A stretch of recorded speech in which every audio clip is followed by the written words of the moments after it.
session of the day, and it is a very special one because we have Rob Chiarini. Yeah, sure. I mean, that's the Italian, It's okay? Italian, that's right. Here, who's with Ubisoft now, but who's able to bring us the point of view of a publisher as well as someone who's been involved in esports from the very beginning. So, Rob, why don't you tell us how you got involved in this industry and what you're currently doing? Sure. It's a little bit relative to the conversation we're going to have as well, is that, I grew up, I'm an arcade rat. I'm older than I look. I actually had a career in telecommunications for almost 20 years before I really got into professional gaming. Because I thought you were Tom Cruise's double. That's what I thought. That's what I get a lot. Okay. It's so awesome. Thanks for that. Although he's crazy, I think we can all agree that he's a little... He's insane. He's insane, batshit crazy. So, rich, but insane. I take that back. Please, it's on camera. Right. Delete that. No, but for real, it's, gaming was always my passion. I was an arcade rat. I'd go to the arcade, play fighting games were my passion, the thing I really grew up on. Playing the tournaments, traveling around, competing, and playing with my friends. And I did that for a long time and even helped organize tournaments and such like that.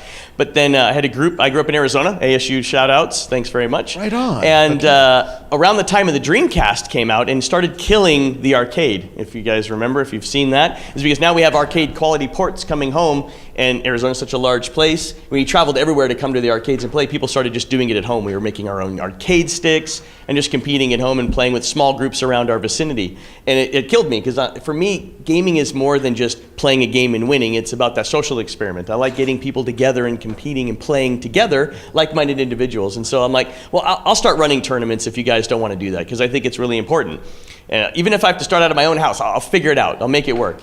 And the very first year I ran a tournament, I did. 2004, I think, was my first official major tournament. I had 70 people from 4 states travel to my house to play. And this is bulletin board era. What did your folks think about this? No, I was a grown-ass adult. Jeez, okay. No, I'm a grown man. I had my own home at that point.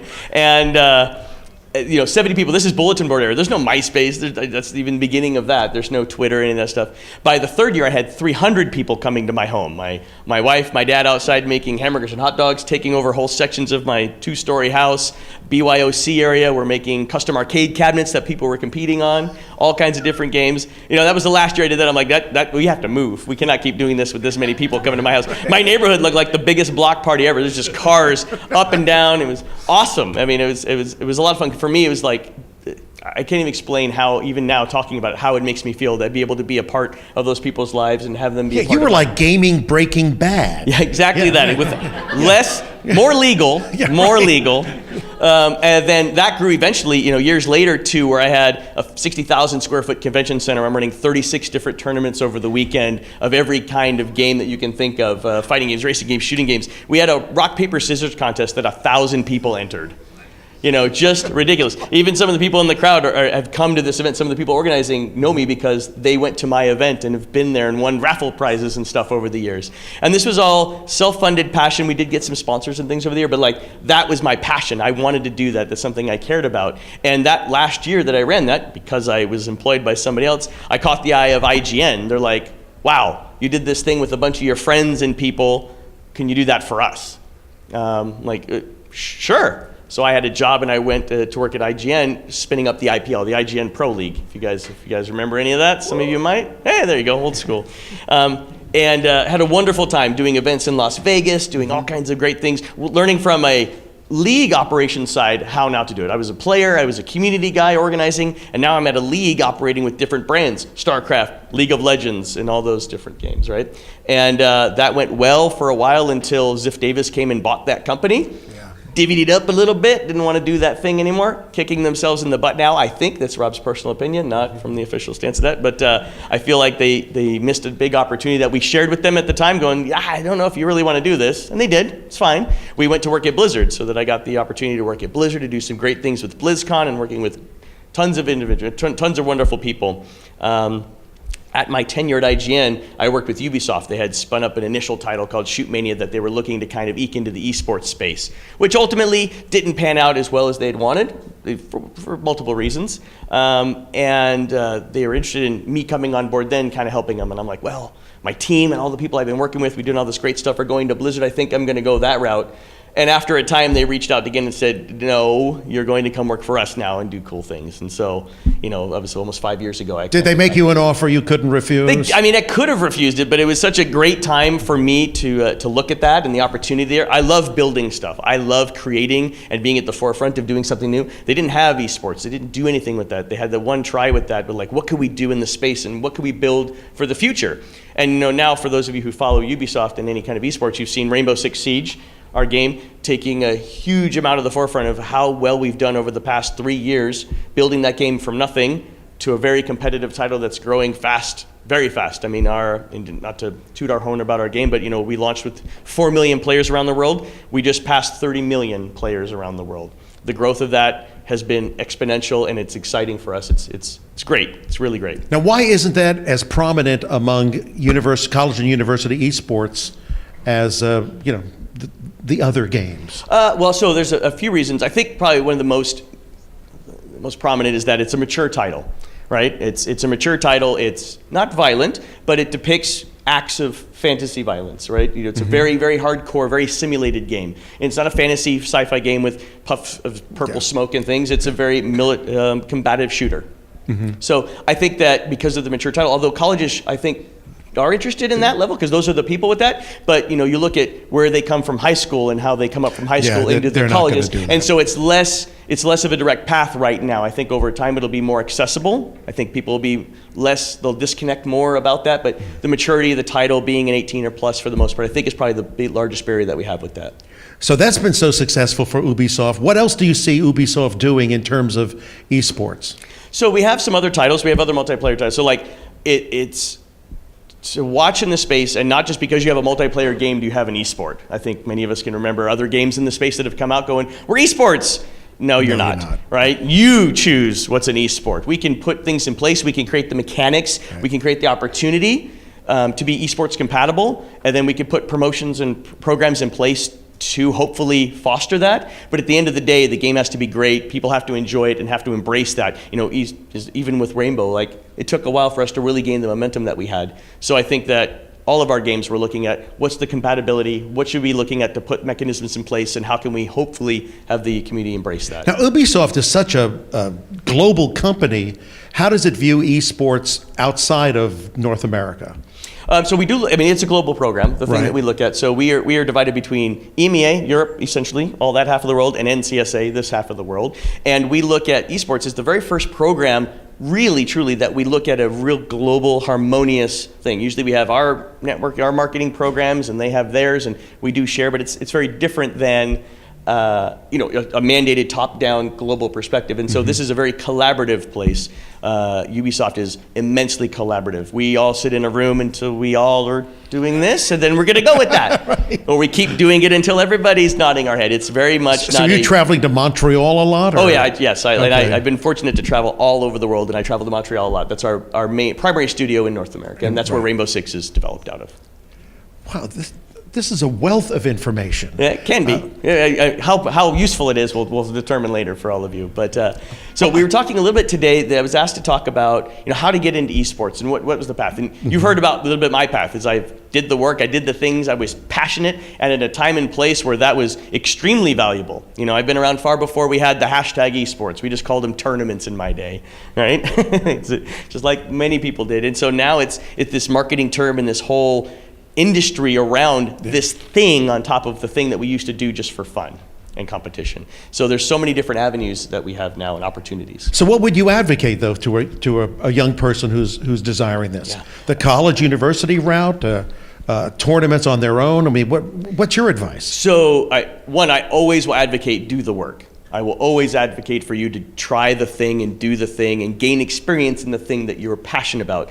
The glorious opportunity that is esports is that it's a business within a business within a business. Every aspect of normal business, marketing, events, PR, influencer relations, all these different aspects are also present within of esports as a specialty, right? So you could be an influencer manager at a company that works in a very broad sense, but then you're an esports influencer manager. So there's tons and tons of opportunities. So being able to determine what path and interest that you have in esports, very broad, and narrowing that down into something specific that's tangible and tackleable that you can go after.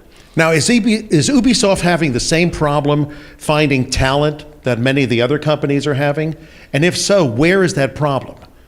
Sure. So I think, and I can even speak just as a wider sense because I work with all of our bunch of partners, right. Esports teams and things. Everybody is looking for talent and excitable people, or excited people about the space and that can do the job and do the work, right? We all want that. And we're looking for the next generations of people to come up and do this. We have tons of recs open in every industry, every group, and everything. So yes, it's about who and how we hire. And the good news is from the hiring side for any of these organizations, from a team, from an influencer, from a caster's perspective or whatever that talent is, to even our publishers, there's lots and lots of people that want jobs and there's lots of jobs. So we get to, it's kind of the buyer's market, as it were. Buyer's market, yeah. So the problem that we have is really determining who is the most valuable in that space for this position and the path that we're on, right? Okay, are you finding the visa issues to be problematic? It just depends because, again, global companies get to hire globally, and so there's positions in many regions. Mm-hmm. So while you might not be able to apply in North America because of a visa reason, there could be one in Korea, there could be one in Europe or Asia or anywhere else. So there's definitely opportunities. There are some constraints as far as people wanting to specific here, but we work through those just like any other relocation.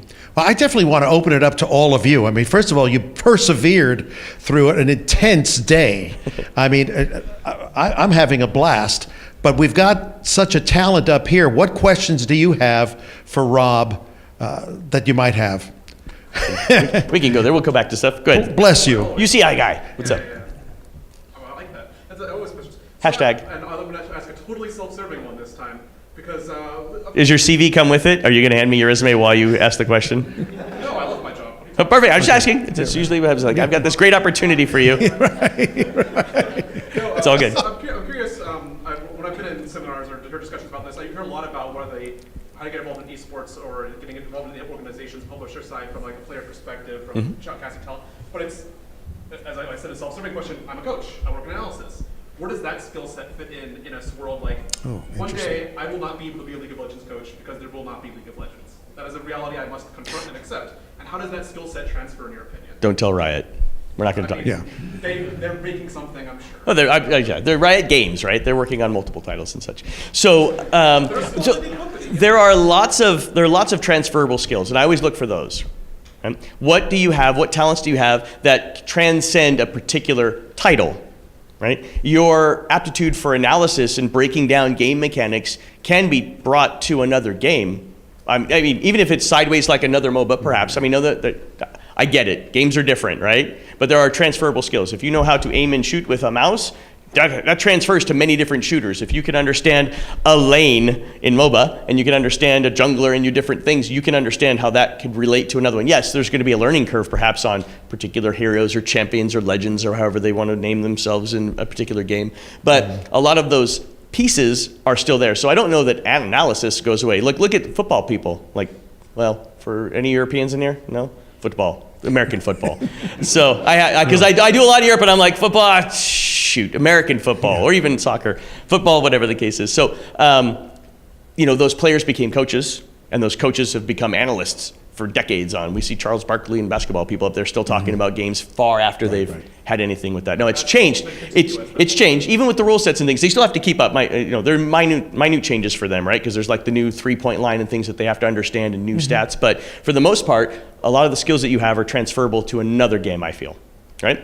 And then also, that's a very specific path. You're talking about player analysis and coaching on this level. How can that then work on the publisher side or the league ops side? It's like, hey, now I can help give you insight into how or coaching the next coach, right?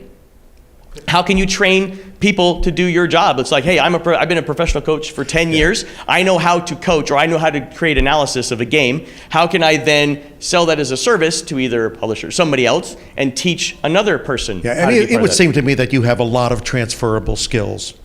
Yeah, I'm just curious from the buyer's side. Yeah, I mean, you look like journalism would be one. Yeah, I'm a journalist too, actually. See, so it's and your birthday is. Like what do you have? It's like anything that you have that you own. That's obviously a skill that you could then. Well, teaching is hard, but then that's something that you could transfer knowledge, right? And so that itself has a value. How are you teaching the next generation of coaches? Maybe someday that you have 4 different teams and you're the manager of all the analysts for the different teams, even though they're all different games, right? There's a path for that going, hey, I'm helping oversee and teaching you how to be a better analyst. Always look forward. I always look, anything that I'm doing, I'm looking at how can I replace myself? How can I mentor somebody to do my job? If I get hit by a truck tomorrow, I don't want my organization to fall apart because I was the only guy that had the knowledge. I need to train people so they can take my spot so I can move up or do something else as well. Well, assuming you don't get hit by a bus, where do you want to go from here? Yes. I mean, where do you want to, I mean, you've got a terrific background. Yeah. You've got a great position right now, terrific company. What's next? Take over the company? I mean, you're not French. I'm not French. That's yeah, not. you're not. But no, I mean, like, it's Français? always that, like, so we're in a great opportunity for growth, right? Like, this game has been growing. We've been advocating for years. Hey, this is going to be something big. We're doing it right. Bear with us as the other flashpots come out there. We're just like you guys talked about it from the collegiate level. They talk about like Fortnite's hot. Like we have to look at that too, going, yeah, we got Fortnite's hot. Yeah. We're still on our path, and we want to keep doing the things that we're doing because we're doing it right for this game. Even if we had another shooting game, that doesn't mean we want to alter that because of this game's success. We want to follow the model that makes sense for that community, that game, that interest. So what do you want to do? Oh, right, yeah. Right. So there's a lot, like I am open. I'm always open. Like I'm interested. I love creating things. So how can I create and iterate in the space? One of the reasons I'm here is because I love educating and I love the rising tide lifting all ships. I want to help communicate and educate people. And so anything I can do in the space that keeps moving that forward, I'm very interested in. So let's go back to when you asked the question of the college and university panel about what can publishers do to promote esports or just gaming in general on campus. Thinking along those lines, what was in your mind? So again, back to the rising tide lifting all ships, I'm looking at across the board in our industry, what things can we be doing? And me as Rob, with my background and things, and also helping use our publishing strength or our relationships to better our space. The better the space is, the better opportunity is for us as well. Like how can we work with the gambling commissions to work on that aspect of that, whether it's legalized or just being able to give them the clarity of that. Like, I'm not endorsing gambling at all, but I understand that that's a thing that exists. So how can we manage that, leverage that, and help the enforcement rules and policy people do stuff with that, right? To how do we work with college campuses? How do we work with educational programs? What are all the different things that we can do that makes this space valuable to all the people? Well, does Ubisoft currently have a college university initiative? No, but yes. Okay. I mean, it's very frank. The people know I want one, and I want to work on that and figure out what that is and what makes sense for us with our other programs and the things that we're doing. How can we look at this space? I mean, this is a strategic space. I think that there's many people that play the game, but also just the opportunity there, for the next generation of players. How do we keep that going? Because you heard how they were, really providing accolades to Blizzard and Riot for absolutely. For the involvement they've had with colleges and universities. So it seems like, geez, an opportunity for Ubisoft to get in. I know that like specifically we look at like Rainbow, that might be difficult to get that and work on that. Might be something over time, but just in general too is like how are we working to move that space forward so there is a time where that's accessible. What can we do for that?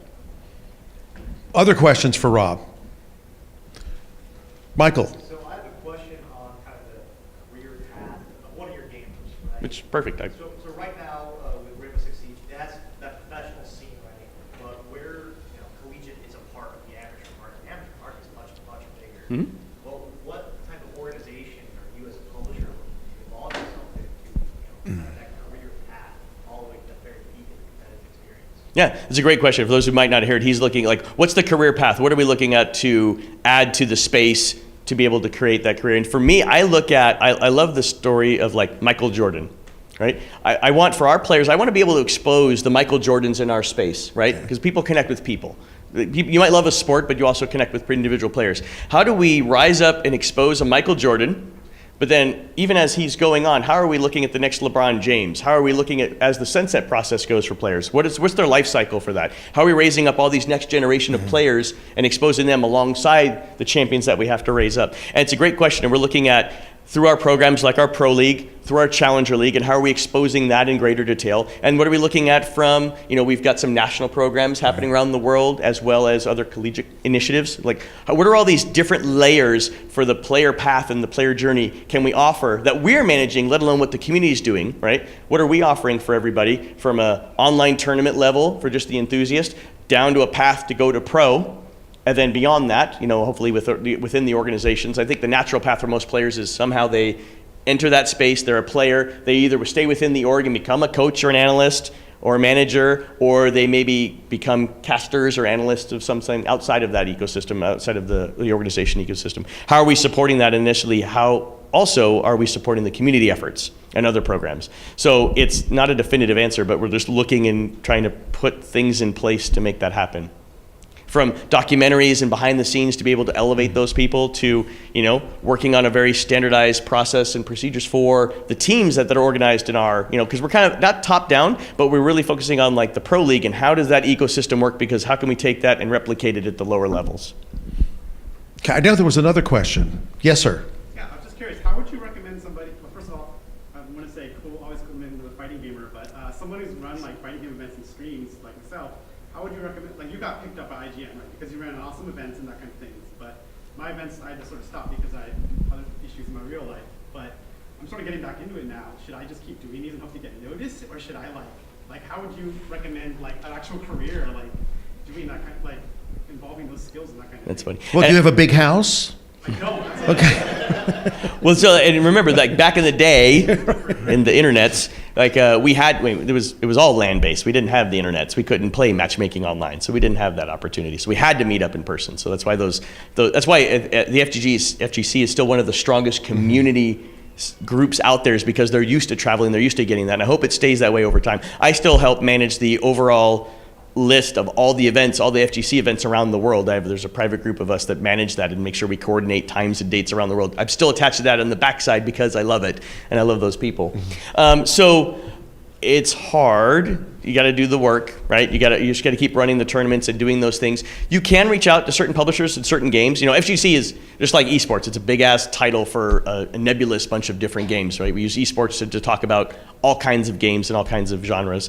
So for the FGC and specifically, what particular game is there a particular one that you chase after that you enjoy? Well, I mean, we were running like Street Fighter, but now I think there's a lot of Dragon Ball.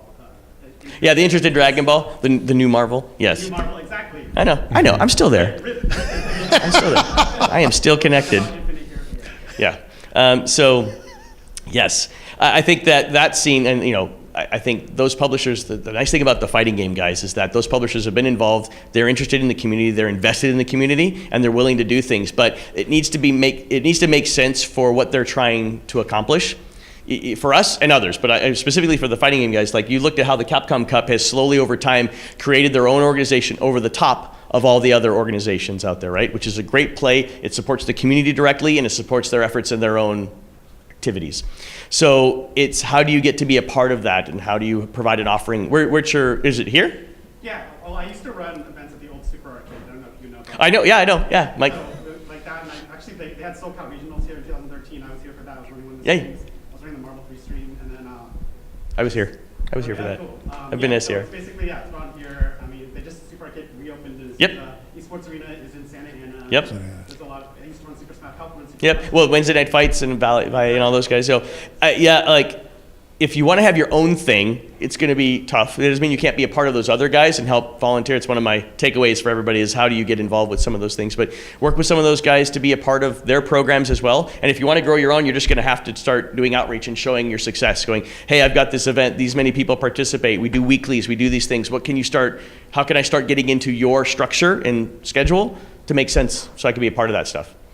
I mean, yeah, aside from just selling your own stuff to your local market, like there's no undermining or undervaluing how important your local market and working with different groups, Best Buys. Like I used to do launch events for all the Microsoft stores, and I would do that for free just for publicity and being a part of that. And, and a success story for them, like I grew their market by 800% on their events. We had 800 times more people coming to the activities, buying stuff from the store because we were there running events. Finding those places where you could do that harder now, brick and mortar's tougher, but finding those success stories that people are willing to invest in. Yes, sir. R6 is one of the few esports that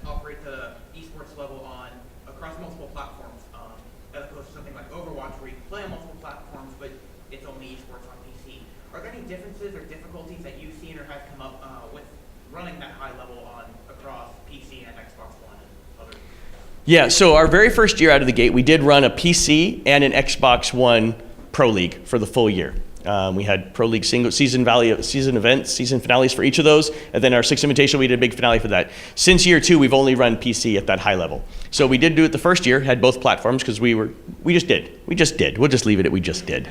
We just did. And then the second year, we decided that we would run it just on PC. Now, we do keep various levels of competition on those different platforms. For us, we partner with ESL and we use their Go4. And so we have Go4 tournaments on all the regions, on all platforms that people can go to. So if they're looking for something outside of casual mode and ranked mode, they can go outside in a weekly tournament structure and compete for prizing and do that and work at that level. And then from there, PC is our platform of choice for competition. So, and we've seen it's interesting because like we found that our viewership did not suffer. It in fact increased exponentially when we did that, and we focused all the viewership on just the PC platform. Yep, it's the leading platform for the competition. That doesn't mean that the other ones aren't. It's just that's the one we've chosen to be our lead platform. It's the one that allows us the most flexibility in competitions and such. I think we have time. Yeah, we had one in the back. Oh, Ian. So you talked about the fact that a lot of your development has been really grassroots initiatives to get things moving. From the developer publisher side, do you see that these companies are more open to, hey, we've got this new title, let's start something and see what comes out of it? Or are they really looking at a more organized, targeted approach to everything once it beats the game? Yeah, and so talking to a bunch of my brethren out there and looking at what programs are launching, it's a mixed bag, right? The good bad of the esports hashtag is everybody wants to be part of that group, even people that shouldn't be a part of that group, that their game is just fine doing the thing that they're doing, and you don't have to slap esports on it to be successful. It's successful. Let it do its thing. So I think that there's the want and desire, and then where does that align with their marketing and opportunities and their community level? Because like most games that launch, if you're talking about new games as they launch, it's very hard to have a community there. You have interested people, but maybe not a community yet, depending on how many betas and things you have. So it's really hard. So it's a combination of, could we kickstart something or how do we support something from a grassroots level? It just depends on the title. I think that's a really mixed bag. John? I just, really quick, in traditional sports, you tell people if they want to get into business, work hard, get good at something, marketing, sales, operations, whatever, and intern. And in esports, the question I get most is, how can I intern? Where do I intern? And I get it if you're in Orange County or if you're in LA or somewhere like where the publishers are clustered. But if you're in rural America, what advice would you give to students who are saying, how do I want to intern? Yep, that's great. I was actually to bring that up, so I'm glad you did. I talked about volunteering, like doing the work, right? Finding a way to do the work. Enthusiasm is great, and we all look for that on the resumes when people are talking, because I want people to be passionate about the things, but at the end of the day, you need aptitude. You need to be able to execute on the things. Like watching LOL 12 hours a day doesn't necessarily mean you know how to run a structure, right? And actually integrate with teams and work with cross-functional units. Like there's a lot more to it than just being a fan, which I love. I'm a fan first. So internships specifically, like you're gonna have to go where the work is unless there's a remote opportunity for internships, right? There's tons of internships every summer. Like I'm getting them now. I'm getting all the intern requests. We all have interns of varying degrees. And sometimes it might not be like at a publisher level. Maybe you don't intern right away in esports. Maybe there's only so many spots and you intern in marketing. Again, those transferable skills. Like what do you want to do in esports? Right? So I like what you'll see is I think if you get experience in marketing, we'll just use that as an example, right? Or digital marketing, we'll be real specific.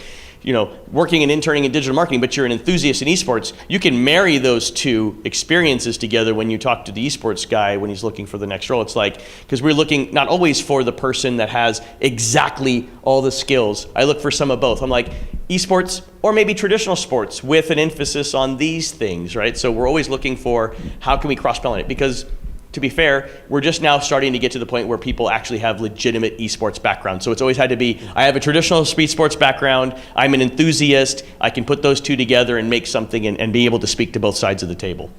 So internships specifically, if you're looking at internships at publishers, might be more limited because there's only so many development studios around, but there's esports teams, esports organizations, esports arenas, and those can be done remotely as well. And maybe it's an internship, maybe it's a volunteership, whatever it gets you to put some experience on a piece of paper and have somebody talk about their experience with you as an employee of sorts. Being able to give that feedback is super important. And it sets you apart from the people that don't have that, right? We're technically done, but I'm having a. We have till 5:50 they gave us. Oh, we do. Yeah. Okay, let's keep rocking and rolling. Let's not end too. I mean, cutting me off. Come on, no. Who's got another? Yes. Hello. Excuse me, my throat's a little sore. Mine too. So, as someone who has made that transition from being a super grassroots organizer to working at an actual company, what would you say? Congrats, by the way. Congrats. Oh no, I'm talking about you. Shoot. well, I mean, if I have to do Congrats, Rob. it. God, what You've done good, man. Sons of gun. I hate doing this. My question for you was, what was the biggest pain point you experienced when making that transition? We'll make that transition at some point, so I want you to be ready. You mentioned it earlier. Bureaucracy and politics and people. People make work hard. I don't know. Don't let anybody tell you otherwise. People make work hard. Agendas. No, like when you're an organizer and you're doing your own thing and stuff, you're a master of one. And now you might work like, for me, I had a close group of people. It was really great. All the events and things that we did, it was like a core group of 8 of us. And then there was a group of up to several hundred that would work on our events and do the things.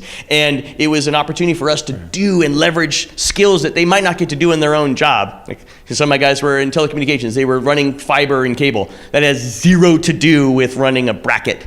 But they got to flex those different muscles and do something really interesting, right? And so when you're doing that, you're very nimble, you're very quick.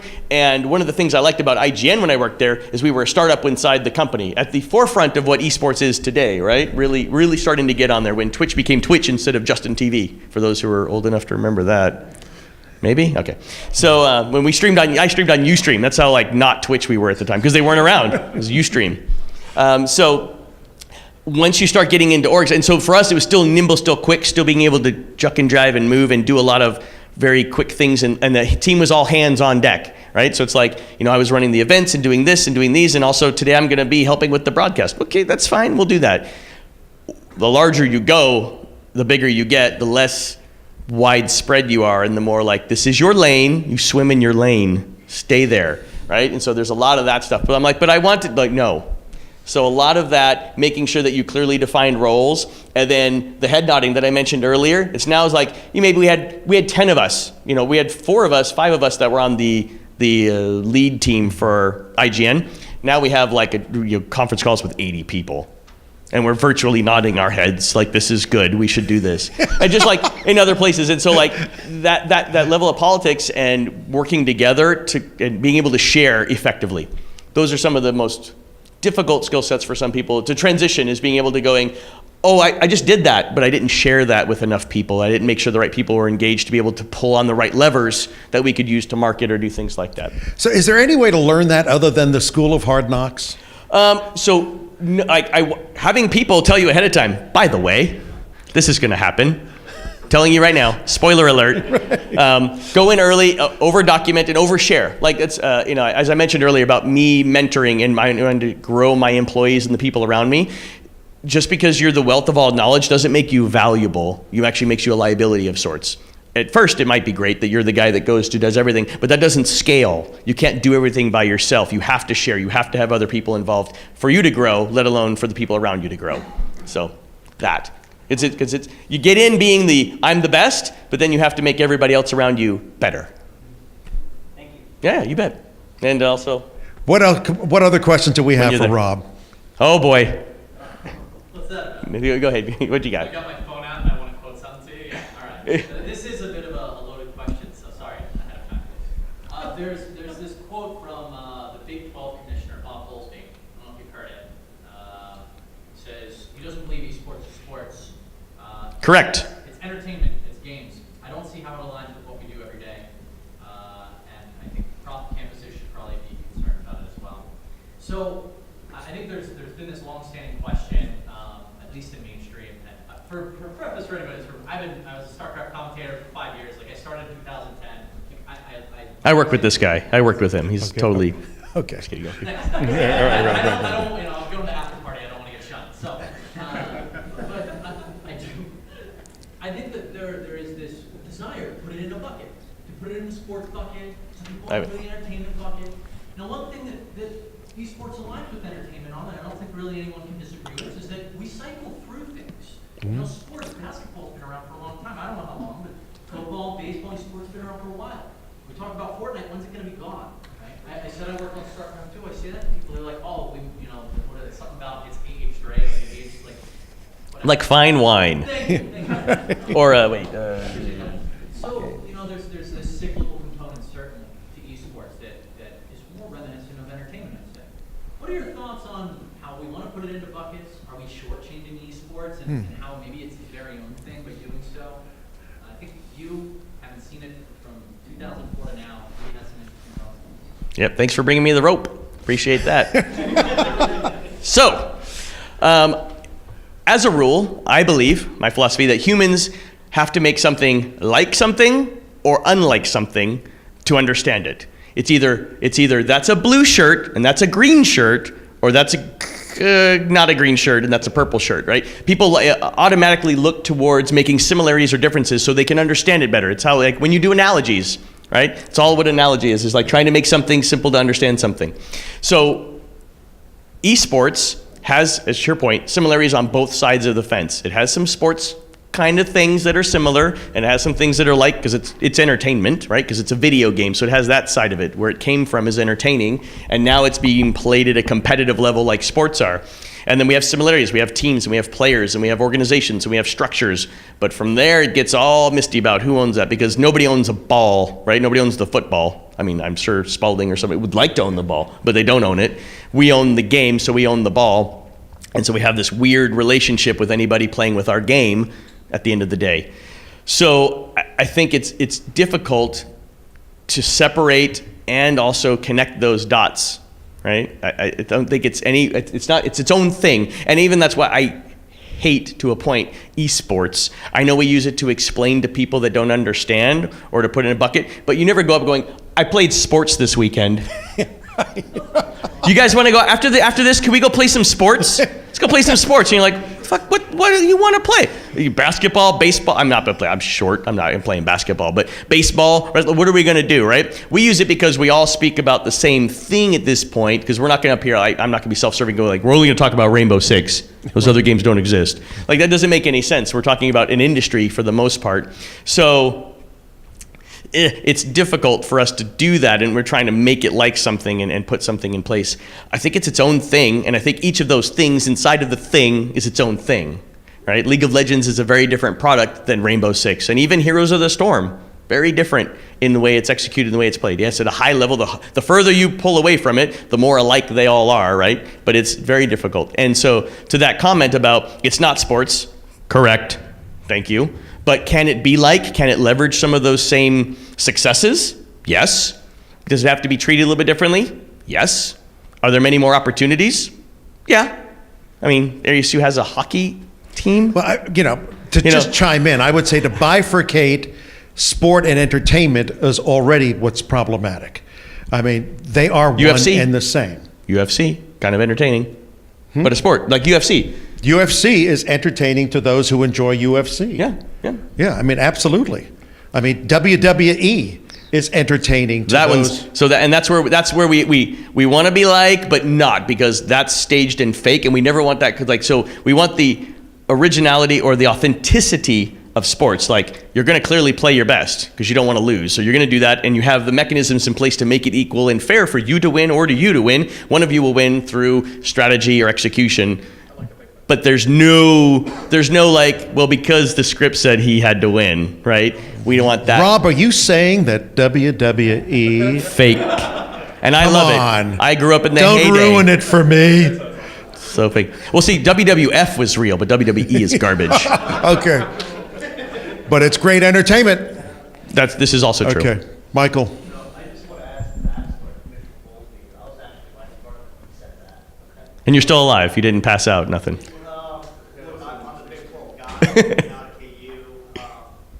He's got a reputation. I won't go into detail. But the reason why he brought that up, that was at the Intercollegiate Athletic Forum in New York, where that's the guys in big Power 5 conferences for traditional athletics. The reason he brought that up was because esports for the last 2 days, for every single session, was front and center for every single topic. So he was pushing back against that pretty much because every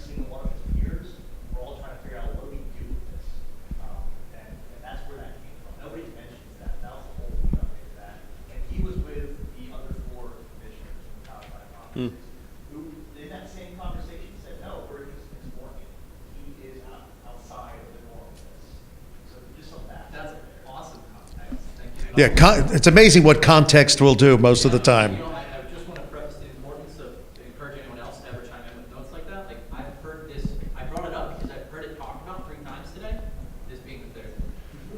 But, So you've heard it twice. never, Heard it twice, said it once. That's 3. appreciate that. I missed you, buddy. I know, I miss you, man. On May Right. 23rd, the same Big 12 is hosting an esports conference for its member institutions. Oh, interesting. Bob Bowlesby is chairing an esports conference for their member institutions on May 23rd in Dallas. Oh, I would like to go. As to the that. world turns, right? And that's the joyous fun about the esports is like this new thing, and everybody recognizes some values with it in some way, right? And whether it's retention, if we think it's just attracting people, whatever the different things are, everybody's got their scope on it, from the schools to the publishers to everyone has a lens that they're looking through this and how they could leverage that. And everybody's trying to figure out how and what this is because it's so popular, and we know that it's going to be more popular over time. And to the point of the panel earlier is that those that seize and move on will be leaders in that space and be able to do something great with it. So it's a great opportunity, and I hope, I like this. This is the great time to be alive if you're in esports technically, because I don't want to come back in 20 years when it's already done, like boring. But like just the opportunity to see this grow and see these things, and we keep having, I can't tell you how many panels we sit here and we debate the authenticity of esports versus sports and things. It's like, this is great, we'll keep having this because it's great. Well, something that I've been wanting to talk about all day, Let's do it. maybe talk about today, is because we always have this discussion about our esports sports, but we never talk about like our esports like. Are sports even sports? Well, are they similar to skateboarding? Like, I feel like the analogy between skateboarding or any other action sport and esports kind of there's some issues there, but like in terms of like how the competition exists, obviously, but. Go ahead. In the way that like the community just sort of sprung up out of this grassroots thing, they both sort of have this relationship to like the evolution of video, and now that social media exists, social media is sort of like destroying the video cultures of both of them. If you consider like early like mid-2000s like frag videos, video culture, but like I'm really interested in sort of trying to talk about that a little bit more because there are issues of authenticity, non-authenticity, tribalism. All of that exists within skateboarding, and like there's also the like the grassroots versus non-grassroots. All that. Yeah, I like the context. I would argue always, though, esports is player versus player. That's the definitive, one of the defining moments. Like the minute that we have, and I love Twin Galaxies and Donkey Kong, whatever, but even the score-based stuff, like the score-based, like that, at least that's objective. So I'm okay with that kind of, because at least that's objective and definitive. As soon as we have judges scoring subjectively stuff, like it's out the window. Like we can't have, that's not a real sport to me. It is Olympics, I'm sorry, but I just like, I like the one thing that video games do is like, that is objective as heck. Like that guy won, that guy shot that guy, hacks aside, just clearly define that. So I would say not like skateboard in that respect as far as the competitive aspect of it, because no. I think that from the culture perspective and the growth of those things, yes, to a degree. And I think the platforms, I think we're just going to keep having platforms evolve, right? I think that's just the opportunity. Like when I was running tournaments, we didn't have Facebook. I couldn't connect to all my friends and send stuff, or I couldn't even really do videos. That was hard. It was hard, right? But now you can do it on your smartphone, right? You could send videos, you could do tweets, you could touch hundreds of thousands of people. The accessibility, and it's just going to get more and more and more until we're all living in the oasis. And if you haven't seen the movie, it's your fault, I'll tell you. But so I think that the opportunity for enhancement and just accessibility has grown, and so it's easier to be a fan of something and to touch something in multiple ways than it has in the past. So in sports, yeah, replays are cool. That's cool. No, it's like the technology with even sports. Like I love watching hockey now, and I'm like, I remember when NHL 2K did the little circle with the donut and followed the player. That's great. You caught up. Like it's just neat to see those innovations. I think it goes both ways because we're looking for sports. Like what are they doing? What are they innovating from the broadcast perspective? What are they adding? What are they doing? What can we add? And I like seeing it on the reverse. I'm like, you put that fake line in the football thing because of us. I don't care what you say. So I do love that. Well, it's also very disruptive. I mean, now with baseball, when you can see the strike zone, literally out of a video game. I mean, the umpires blowing the call. I mean, I'm a diehard baseball fanatic, but I'm like, How soon before we have the device and the guy behind the plate is just, I don't A know, robot. a robot or something like that? Out. Yeah. I've been practicing that all day. I've been waiting for that opportunity. So, ladies and gentlemen, do we have one final question for Rob?